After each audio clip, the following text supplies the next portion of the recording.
Imagine paying $10,000 for a first-class ticket, only to be treated like you don't belong.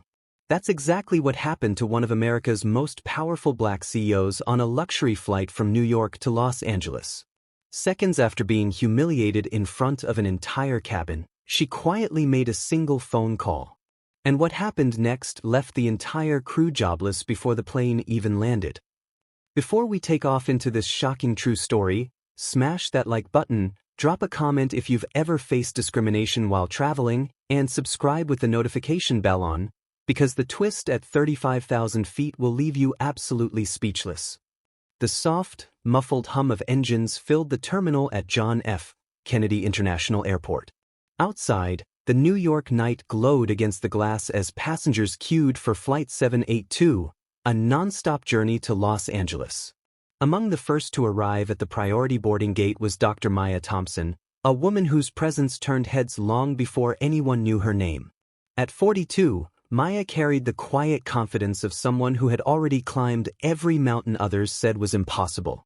Her company, Thompson Tech Innovations, headquartered in Atlanta, had just announced a breakthrough partnership with a Silicon Valley giant. Reporters were waiting for her on the West Coast, eager to hear how a black woman had built one of the fastest-growing AI firms in the country. Tonight's flight was supposed to be simple: 6 hours of peace, a glass of champagne, and a few last-minute edits on a keynote speech that would inspire the next generation of entrepreneurs. But from the moment she approached the first-class boarding lane, the air seemed to shift. A tall, thin flight attendant in a perfectly pressed uniform stepped forward with a rehearsed smile. Her name tag read Karen Miller. The smile didn't quite reach her eyes. "Good evening, ma'am," Karen said, tilting her head slightly. "First-class boarding is beginning now. Are you certain this is your group?" Maya offered a polite nod and presented her black titanium boarding pass without hesitation. "This. Seat 2A. Karen glanced at the ticket, then at Maya, her eyes flicking up and down like a scanner searching for an error. "That's odd," she murmured, holding the pass just a second too long. 2A is a premium executive seat, usually reserved for frequent flyers. "I'm aware," Maya replied, her voice even, her smile calm. Passengers behind her shifted, sensing tension but pretending not to. A man in a tailored suit glanced up from his phone, eyebrows raised. Karen's lips curled into a professional grin that somehow felt like a challenge. "Of course. Let me just double-check our system.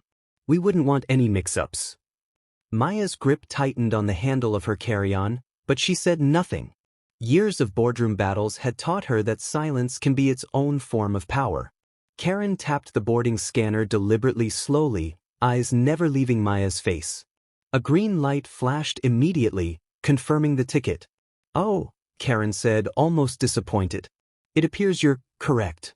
But instead of stepping aside, Karen leaned in slightly and lowered her voice, still loud enough for nearby passengers to hear. "Just so you're aware, first-class passengers are expected to follow a certain dress code. We wouldn't want any misunderstandings once you're on board." Maya's tailored navy suit gleamed under the terminal lights, every detail immaculate. She raised a single eyebrow. "I think I'll be fine," she replied, her voice smooth as glass. Karen forced a thin smile and finally stepped aside. "Enjoy your flight." As Maya wheeled her carry-on down the jet bridge, a knot tightened in her stomach. She had endured subtle jabs before, but something about Karen's tone felt heavier, sharper, more deliberate. And somewhere deep inside, she sensed this encounter was only the beginning of a night no one on Flight 782 would ever forget.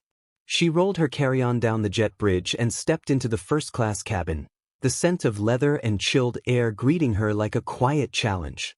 She stowed her bag, smoothed her navy suit jacket, and sank into seat 2A. The cabin lights glowed warm and soft, but tension still prickled across her skin.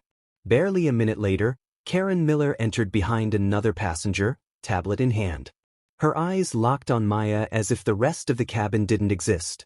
She walked straight to 2A and stopped. "Ma'am," Karen said, voice sharp but framed by a professional smile, "I need to recheck your boarding credentials." Maya looked up. "You already checked them at the gate." "I understand," Karen replied, tightening her grip on the tablet. but we've had seat assignment errors tonight. Please present your boarding pass again. Without a word, Maya retrieved the black titanium pass from her blazer and handed it over. Karen scanned it. The screen blinked an unmistakable green. It's valid, Maya said evenly. Karen hesitated, her eyes narrowing just slightly. 2A is a premium executive seat. We reserve it for our most frequent travelers. Are you a new member of our elite program? I purchased the ticket outright, Maya said, keeping her tone calm. Karen tilted her head. Of course, it's just rare to see a single passenger book this seat without corporate status. May I ask who handled your reservation? That isn't necessary, Maya answered, folding her pass back into her jacket. Is there a reason you're still standing here? Several passengers nearby exchanged uneasy glances. A man in 2B lowered his newspaper. A young woman in 3A angled her phone slightly, camera lens catching the reflection of the scene. Karen's smile tightened. Very well. Would you prefer our sparkling water, or shall I bring the standard champagne? Some guests prefer to keep things simple. Champagne will be fine, Maya replied. Karen's eyes flicked to Maya's tailored suit, then back to the tablet. Noted. She pivoted sharply and disappeared into the galley. Moments later she returned carrying a silver tray. 2 crystal flutes rested on a white cloth. She bent first toward the man in 2B, setting his glass down with flawless grace. Then she turned to Maya, lowering the second glass with a deliberate motion that sent a small splash of golden liquid over the rim and onto the linen armrest cover. Maya raised an eyebrow. You spilled. Karen feigned surprise. Did I? Turbulence can be unpredictable, even at the gate. She offered a napkin but made no move to clean the mess herself. Maya dabbed the drops herself, movements measured and precise. Her silence only sharpened the tension. Karen leaned in slightly, her voice dropping to a near whisper that carried just far enough. If you need help with the seat controls, don't hesitate to ask. They can be complicated for first-time passengers. I think I'll manage, Maya said, meeting her eyes. Karen lingered a beat too long, then straightened. We like to maintain a certain atmosphere in first class. I trust you'll make yourself comfortable.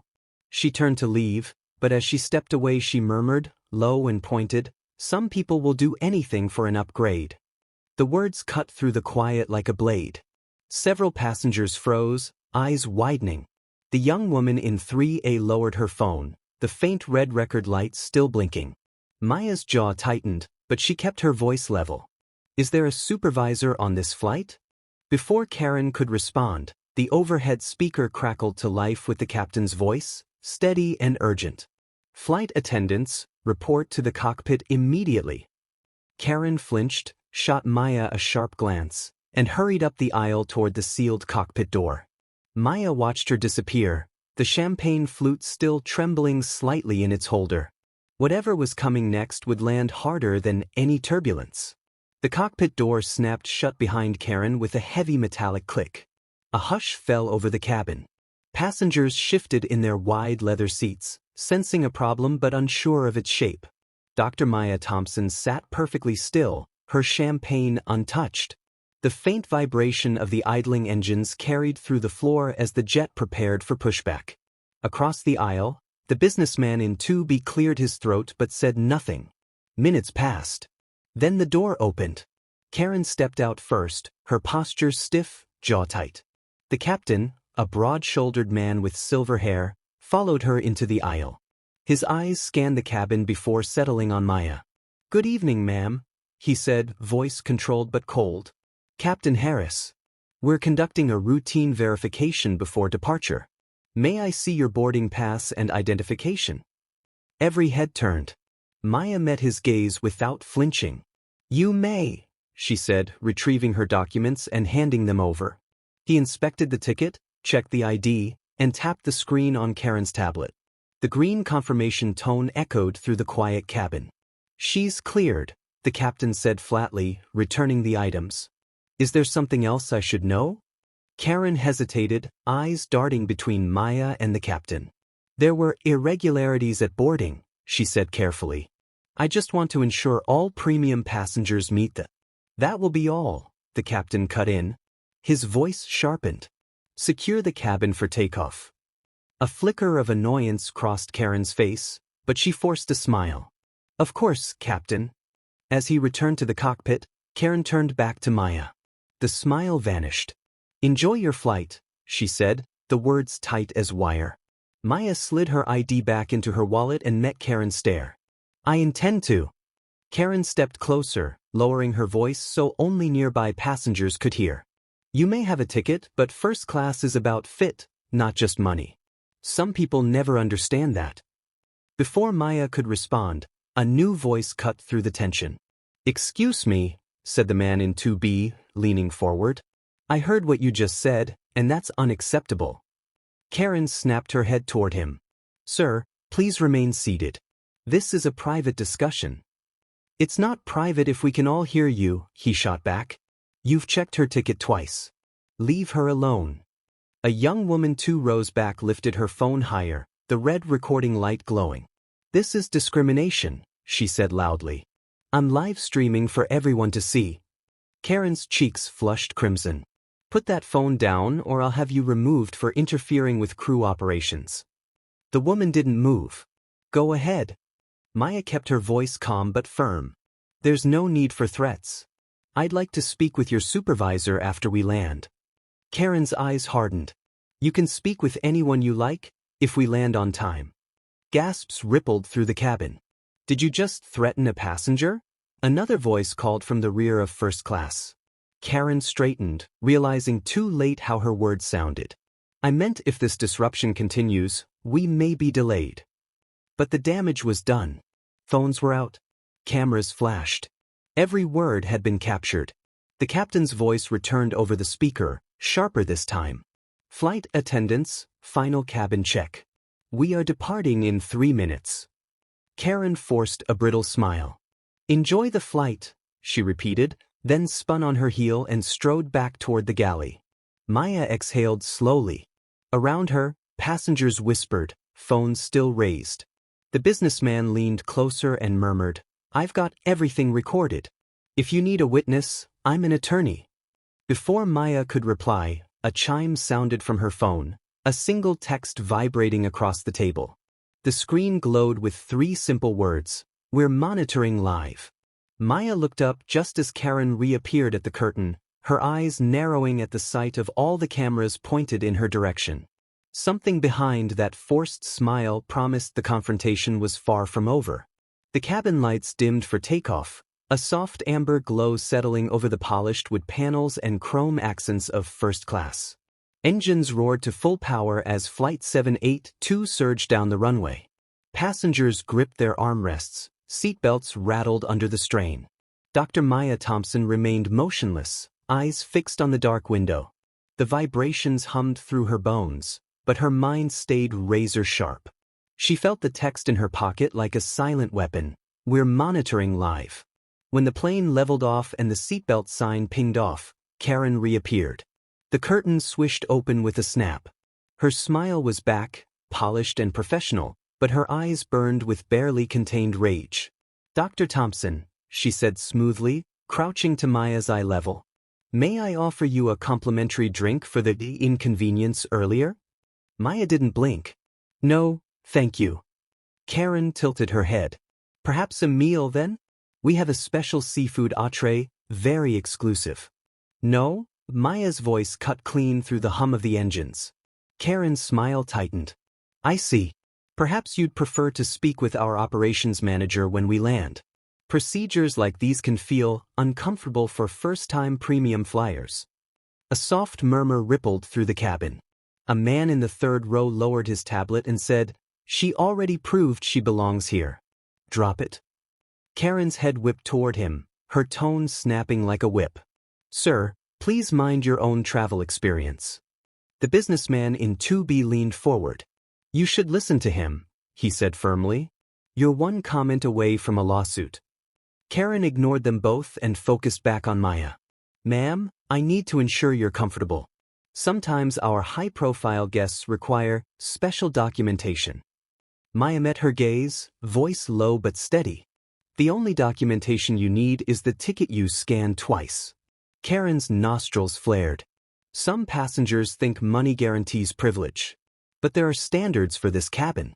Standards you can't buy. The young woman still live streaming gasped audibly. "Oh my God, did you just say that on camera?" Karen shot her a look sharp enough to slice glass. "Turn that off. Now." The woman didn't budge. "No. The world needs to see this." Karen straightened, her mask cracking. "If you continue recording, I will contact security upon arrival. All of you will face consequences for violating FAA regulations." The businessman in 2B barked a short laugh. "You're bluffing. There's no FAA rule against filming discrimination." Maya held Karen's stare. "You're escalating this. I suggest you stop."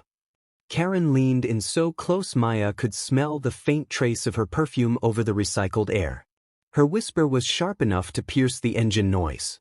"You think you're untouchable because you bought a seat. But you don't know how power works up here." Maya didn't flinch. "Neither do you."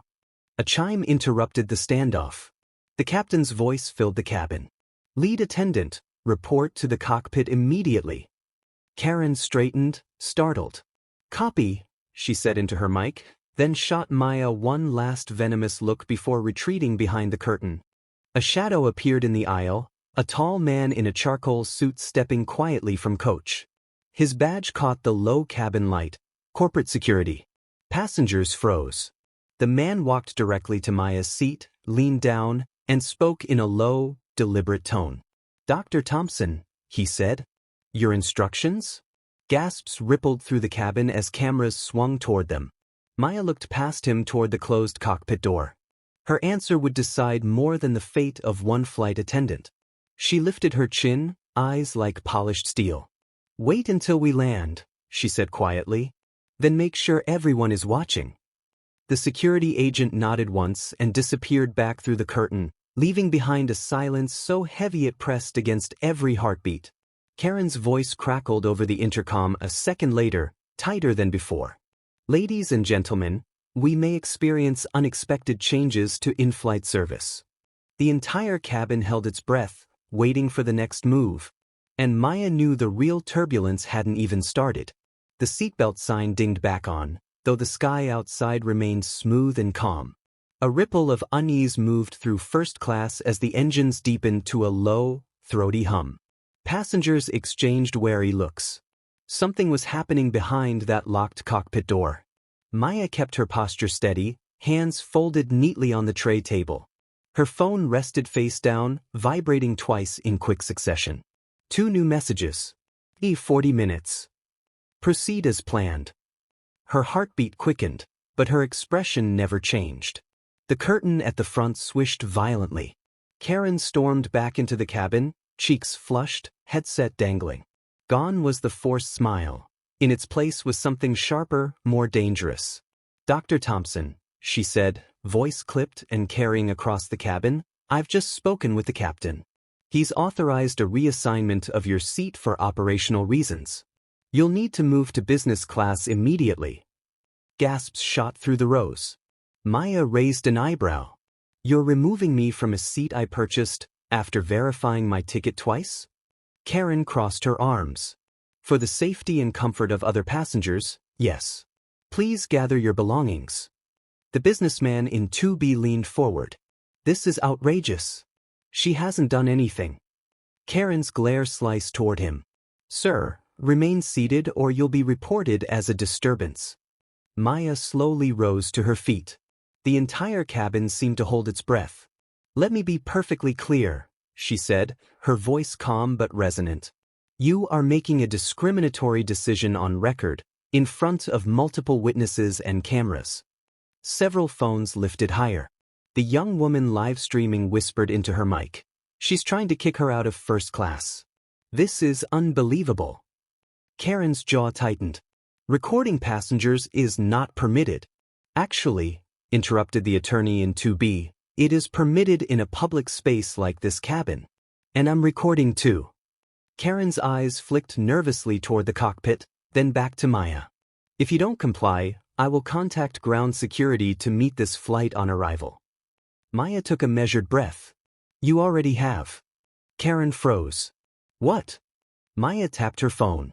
The screen lit up with a single name, Corporate HQ, live feed.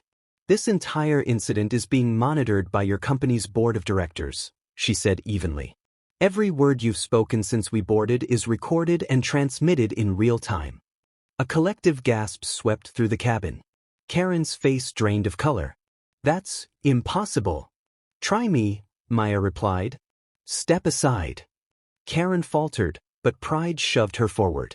I have authority over this cabin. You will. The cockpit door clicked open. Captain Harris stepped out, flanked by the tall man in the charcoal suit. His corporate badge glinted under the cabin lights.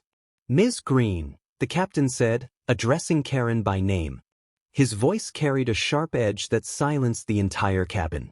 Effective immediately, you are relieved of duty. Take a seat in the jump chair and await further instructions. Karen's mouth opened, then closed again. Captain, with respect. This is not a discussion, Harris cut in. Take your seat. The passengers erupted in whispers. Cameras flashed like lightning. Karen's eyes darted from the captain to Maya, realization dawning in slow, painful beats. You set this up, she hissed. Maya didn't move. I simply booked a flight. You chose the rest. The security agent stepped forward. Ms. Green now. Karen's lips trembled, but she spun sharply and disappeared behind the curtain toward the jump seat.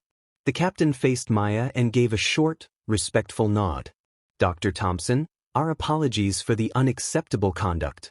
Your comfort is our priority for the remainder of this flight. Maya inclined her head slightly but said nothing. As the captain returned to the cockpit, the businessman whispered, Who are you? Maya allowed the faintest smile. Someone who doesn't tolerate silence. Her phone buzzed again. One more message. Final directive cleared. Execute on landing. Maya locked the screen and rested it on her tray, her gaze drifting toward the forward curtain where Karen now sat in enforced silence. The real reckoning, Maya knew, would not happen in the air, but on the ground, when the board's next move unfolded for the world to witness.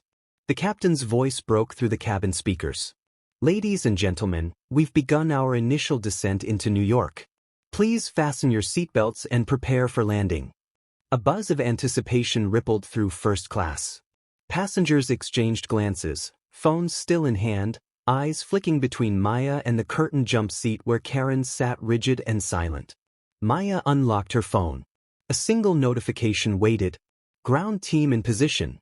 Final authority transferred. Your call.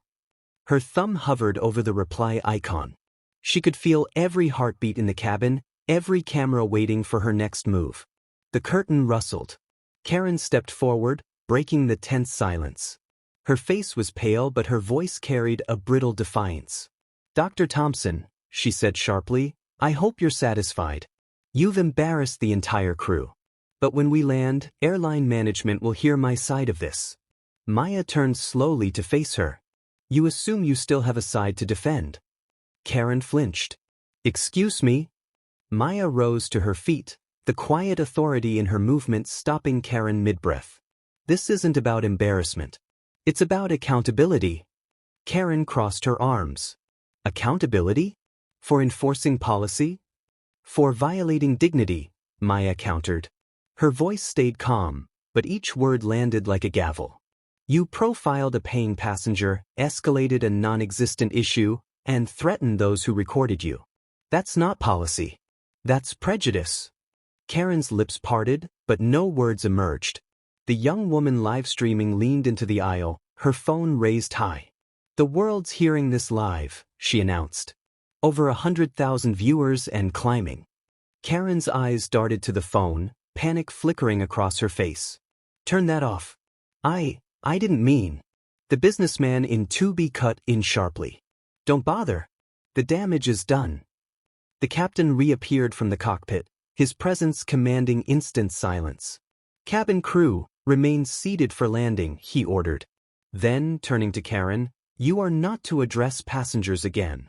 Karen's face hardened, but she stepped back toward the jump seat. Her shoes clicked against the aisle floor like tiny gunshots in the pressurized hush. Maya sat down, fastening her belt.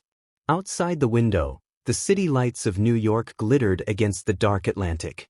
Her phone vibrated again. Security will board immediately after landing. Confirm action.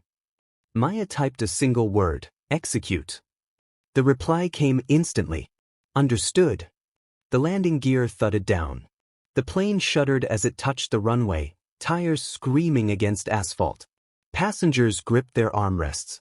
As the aircraft slowed, a new announcement echoed through the cabin. Ladies and gentlemen, remain seated. A special operations team will board shortly. Do not exit until instructed. A collective gasp filled the cabin. Cameras swung toward the forward door. Karen's eyes widened in disbelief. Special operations? For me? No one answered. The plane rolled to a stop. The forward door hissed open. 4 uniformed security officers stepped inside, flanking a sharply dressed woman carrying a leather folder embossed with the airline's crest. She scanned the cabin, her gaze settling on Maya. Then she turned to Karen. Ms. Green, she said clearly, by order of the board of directors, you are hereby relieved of all duties effective immediately. You will surrender your badge and company property before leaving this aircraft. Karen's knees buckled slightly. This is insane. I've given this airline 15 years. The officer held out a hand. Badge now. Passengers held their breath as Karen fumbled for her lanyard, her hands trembling. Cameras flashed in every direction. Karen's eyes darted desperately to Maya. You did this, she whispered. Who are you? Maya met her gaze with an icy calm. Someone who makes sure people like you never fly above accountability. Karen's badge slipped from her shaking fingers into the officer's waiting hand. The curtain closed behind her as she was escorted off the plane. The corporate representative turned back to the cabin. Thank you for your cooperation. Dr. Thompson, the board sends its regards and deepest apologies. Phones captured every second as murmurs swelled into a buzz of disbelief. Maya remained seated, eyes steady, phone resting silently on her lap. The real conversation, the one that would reshape more than a single flight, was about to begin on the tarmac. I will pause for a second. Tell me in the comments, what would you have done in Maya's seat? Kindly hit the subscribe button and turn on the notification bell, because the next of this true story will reveal consequences no one on Flight 782 could have imagined. The forward door stayed open as the cool night air from JFK drifted into the cabin. A convoy of black SUVs rolled to a stop beside the jet bridge. Their tinted windows reflected the flashing blue lights of airport security. A tall woman in a charcoal gray power suit stepped aboard first, flanked by 2 corporate security officers. She carried a slim tablet and moved with the quiet confidence of someone used to giving orders. Her badge caught the cabin lights. Aura Airlines, Chairwoman, Board of Directors. The passengers hushed instantly. Even the captain stood at attention. The woman approached Maya's seat, her heels clicking softly on the carpet. Dr. Thompson, she said, her tone warm but authoritative. I'm Evelyn Cross. Thank you for remaining calm. I represent the board. Maya rose smoothly. I trust the live feed was clear. Crystal, Evelyn replied. Her eyes swept the cabin before landing on the jump seat where Karen had been forced to sit. The actions you endured tonight violate every standard we claim to uphold. Immediate measures have been authorized. Karen, still seated and pale, straightened defiantly. This is a misunderstanding. I was protecting the cabin. Ms. Green, Evelyn cut in sharply. Your behavior is documented on multiple passenger devices and company systems. Your employment is terminated effective this moment. You will surrender your credentials and await formal notice of legal proceedings. Karen's face blanched. Legal what? Civil and federal, Evelyn said without hesitation. Your conduct constitutes discriminatory harassment under federal aviation regulations. The businessman in 2B muttered, Good, loud enough for everyone to hear. Karen's voice cracked. I was following protocol. Evelyn's gaze hardened. Protocol does not include profiling, intimidation, or threatening delays to coerce compliance. You abused your authority. Karen turned toward Maya, her eyes wild. You set me up. Who even are you? Maya held her stare. I'm a paying customer. And a CEO who invests in companies that claim to value diversity. A fresh wave of whispers surged through the cabin. Several passengers exchanged wide-eyed looks. Evelyn stepped closer to Karen. Ms. Green, security will escort you to a private holding room for processing. You are not to speak to any passengers. Two officers stepped forward, positioning themselves on either side of the stunned flight attendant. Karen's voice rose, desperate now. This is wrong. She's manipulating all of you. Maya spoke calmly, her words cutting through the tension like a blade. No. I simply refuse to be silent. The officers guided Karen toward the open door. Cameras followed every step as she was led down the jet bridge and into the waiting convoy. Her protests faded into the night. Evelyn turned back to the passengers. On behalf of Aurora Airlines, I extend our deepest apologies. Full refunds will be issued to every passenger on this flight, along with complimentary upgrades for future travel. Please remain seated until final clearance is granted. The cabin erupted in murmurs of disbelief. Phones buzzed with messages as live-stream viewers flooded comment sections. Evelyn faced Maya again. Dr. Thompson, the board requests a private debrief before you leave the airport. Transportation is ready. Maya nodded. We'll discuss it in your car. Evelyn gave a single, respectful incline of her head before signaling the security team. The captain approached Maya, his voice low but firm. I had no idea who you were. If I'd known. You don't need to know who a passenger is to treat them with dignity, Maya interrupted gently. You just need to remember they're human. The captain lowered his eyes. Understood. Evelyn's assistant appeared at Maya's side with a discreet earpiece. Dr. Thompson, the board meeting is ready to begin the moment you step off the plane. They're waiting for your instructions regarding systemic reforms and disciplinary action. Maya slid the earpiece into place, her face a mask of quiet resolve. Patch me through. A sharp chime echoed in her ear as the secure line opened. Evelyn gestured toward the exit. Whenever you're ready, Doctor. Maya stepped forward, the entire cabin watching. Passengers raised their phones to capture the moment as she paused at the threshold, silhouetted by the flashing lights outside. Her voice carried across the silent cabin, steady and deliberate. Tonight isn't just about one flight attendant, she said. It's about every door people like her think they can close. I'm here to open them for good. She descended the jet bridge, the roar of cameras and flashing lights following her into the night. Behind her, Evelyn turned to the remaining passengers. Ladies and gentlemen, please remain seated. What happens next will redefine how this airline operates. The cabin buzzed with electric anticipation. Everyone knew the board's next words would echo far beyond this runway.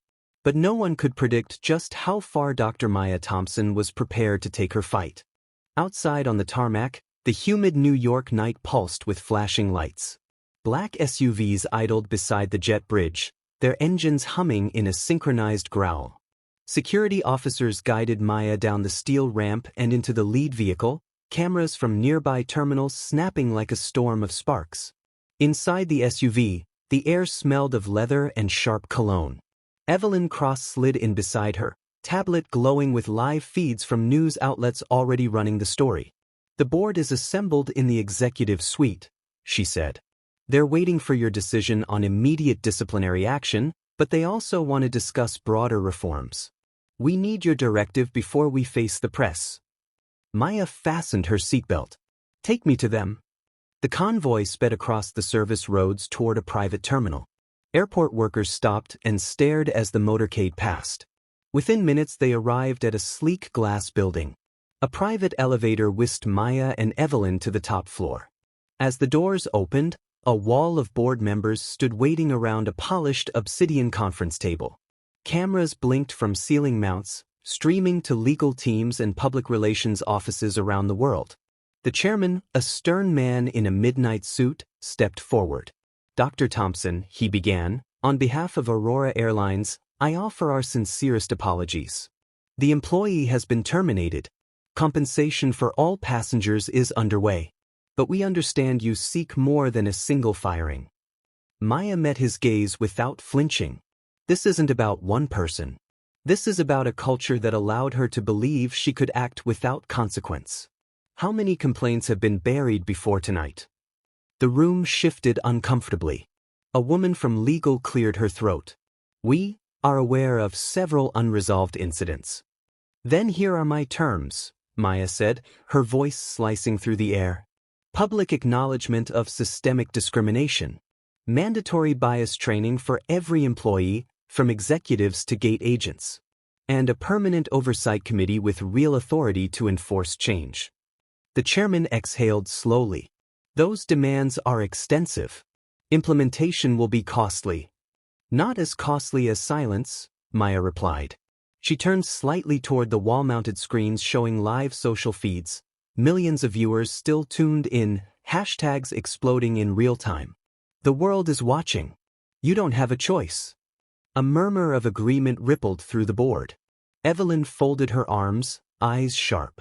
She's right. Delay will bury this airline. The chairman hesitated, then nodded. Very well. We accept your terms. Effective immediately, Aurora Airlines will announce the reforms at a press conference tonight.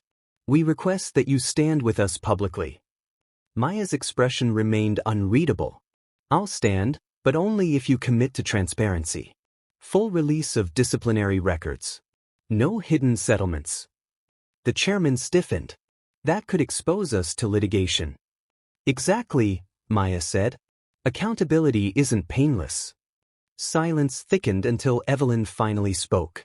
Mr. Chairman, the alternative is worse. Approve the release. The chairman's jaw tightened. After a long pause, he gave a curt nod. Approved. Evelyn turned to Maya. The press is already assembled in the terminal. We can go live in 20 minutes. Maya straightened, her presence commanding the room. Then let's give them the truth. As she moved toward the exit, a junior board member hurried after her, whispering urgently. Dr. Thompson, off the record, there's something you need to know. Karen wasn't acting alone. Maya stopped mid-stride. Explain. The young man swallowed hard. There's a senior executive, someone high up, who encouraged discretionary screening of certain passengers. Karen may have been following private directives. Evelyn's eyes narrowed. Name. The junior member hesitated, fear flickering across his face. It's in the sealed compliance files. But if you open them, the fallout could cripple the company. Maya's pulse quickened. Another layer of corruption. Another door to force open. She turned to Evelyn, her voice cold and deliberate. Show me the files. Tonight. Evelyn gave a tight nod. Understood. The chairman called after them, alarm sharpening his tone. Dr. Thompson, this is beyond our agreement. Maya didn't look back. So is racism. The elevator doors slid shut, sealing the boardroom behind them. Down below, reporters crowded the press hall, cameras trained on the stage where Aurora Airlines planned to make history. But Maya knew the real showdown wasn't with microphones and headlines. It was in the hidden files waiting to expose the power players who thought they'd never be caught. Evelyn swiped her badge across a secure door inside the terminal's corporate wing. A muted beep unlocked a dim corridor lined with server room doors. The air inside smelled of cold metal and recycled air. This way, Evelyn whispered, leading Maya to a frosted glass room labeled Compliance Archives, Restricted. 2 uniformed security guards flanked the entrance, eyes sharp, radios buzzing. Authorization, one demanded. Evelyn presented her encrypted tablet.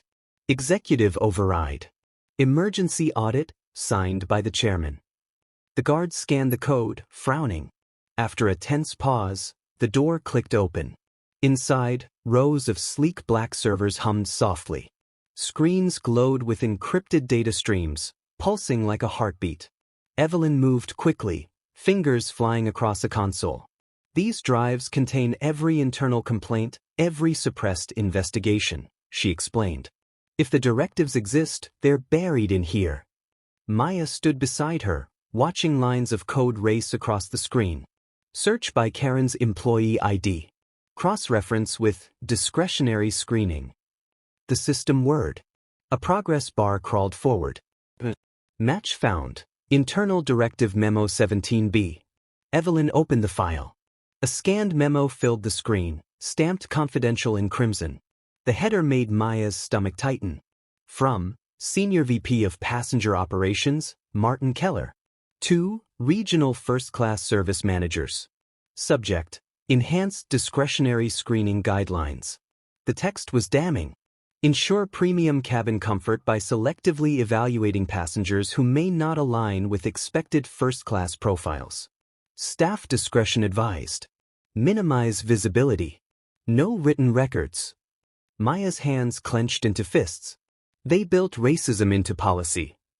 Before Evelyn could respond, a sudden ping sounded from the console, an alert flashing red. Remote lockdown initiated. What's happening? Maya asked sharply. Someone's trying to seal the files, Evelyn said, typing furiously. They're cutting us off from the network. The door behind them slammed open. Two men in dark suits entered, flanked by the same security guards who'd let them in moments ago. The lead man wore a silver badge engraved with a single word: compliance. Dr. Thompson, he said calmly, though his eyes glinted with threat. You are accessing proprietary information without full board approval. Step away from the terminal. Maya held her ground. These files prove a corporate policy of racial profiling. You're not shutting this down. The man's jaw tightened. You misunderstand. This is an internal matter. Hand over the tablet and we'll forget this intrusion. Evelyn didn't move. You don't have the authority to override an executive audit. He smiled coldly. Authority? I am authority. Keller signed my clearance himself. The name struck the air like a gunshot. Keller, the author of the memo. Maya's voice cut through the tension. Then you can deliver a message to Keller. The cover-up ends tonight. The man took a slow step forward.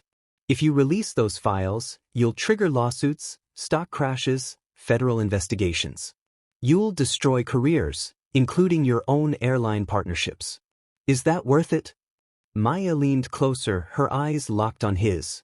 Justice is always worth it. Evelyn's fingers flew across the keyboard. Uploading to secure cloud now. The man lunged. Stop her. The guards moved in, but Maya shifted to block their path, standing firm between Evelyn and the advancing men. Touch her and every camera in this hall goes live to the press. At that exact moment, a sharp ding echoed from the console. Upload complete. Evelyn exhaled. Files are safe. Multiple backups. The man froze, realization darkening his expression. Maya's voice lowered to a deadly calm. Tell Keller the world is about to learn how deep this rot goes. The man's composure cracked, but only for a heartbeat. You don't understand, he said, voice almost pleading now. Keller isn't the top. He answers to someone higher, someone who won't hesitate to bury this and anyone standing in their way. Maya's eyes narrowed. Then give me a name. The man hesitated, fear flickering across his face. You don't want to know. Maya stepped closer, her voice a razor. Say it. He swallowed hard. It's not just Keller. The directive came from the International Aviation Council. This goes beyond Aurora Airlines. The room seemed to shrink around them as the magnitude sank in. Before Maya could respond, Evelyn's tablet vibrated violently. Incoming call. Priority 1. The screen flashed a single message in bold white text. Dr. Thompson. We need to talk. Alone. Maya stared at the glowing words, her pulse quickening. Whoever was on the other end wasn't just another executive. They were someone powerful enough to breach a secure line in real time. She looked up at Evelyn, resolve hardening in her eyes. Answer it. The line connected. A distorted voice filled the room. Dr. Thompson, you've opened a door you cannot close. The voice paused, dripping with quiet menace. Meet me in Hangar 12 in 20 minutes, if you want the truth. The call cut off. Maya exchanged a sharp glance with Evelyn. Outside, the airport lights glowed like a field of silent threats. The deeper power behind the memo had just revealed itself. and Maya was about to walk straight into its shadow. The tarmac lay silent beneath a bruised pre-dawn sky. Hangar 12 waited at the edge of the field, floodlights cutting sharp silver lines across the concrete. Maya advanced alone. Each footstep echoed like a countdown. Evelyn stayed behind at the doorway, tablet clutched tight, trusting but ready. Inside, Victor Hayes stood in a pool of white light, silver hair glowing faintly in the rising dawn. "Dr. Thompson," he said smoothly, "delete the files. Sign a non-disclosure. Walk away, and tonight never happened." "Clean would have been treating every passenger with dignity," Maya replied, stepping into the light. Victor's smile thinned. "Release those documents and you burn an industry to the ground, including your own company. You'll win a headline but lose the war." Maya's voice carried across the cavernous space. "Then let it burn." A tiny blue LED on her lapel blinked alive. "Everything you've just admitted," she added, "is already live-streaming to every major outlet in the country." Victor froze.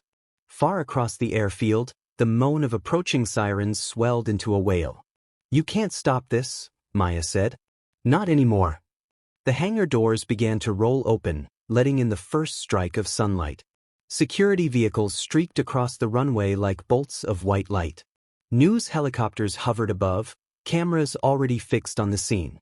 Victor backed away, eyes narrowing. "The council never loses," he warned. "Maybe not tonight," Maya answered, "but the world is watching now, and they'll never look away again." For a heartbeat the hangar went still, sirens crying outside, camera shutters snapping like distant applause. Victor's silhouette slipped into the retreating dark and vanished beyond the rolling doors. Maya stood framed against the dawn, her face lit by a sky now blazing with gold. She closed her eyes, inhaling the sharp air of a morning no one could take back. The fight ahead would be long, but the silence had finally been broken. Evelyn stepped beside her, voice trembling with relief. "You did it." Maya looked toward the horizon. "We did it. And we're just getting started." High voltage before the credits roll. If this ending made you feel the power of standing up for what's right, hit that like button right now so more people see it. Speech balloon comment below. Would you have risked everything the way Maya did? And if you want to follow the next round of this fight, subscribe and ring the notification bell, because the council isn't gone. And when they move again, you'll want to be here when the truth takes flight. The sun cleared the horizon, spilling light across the runway like a curtain rising on a new world. Fade out.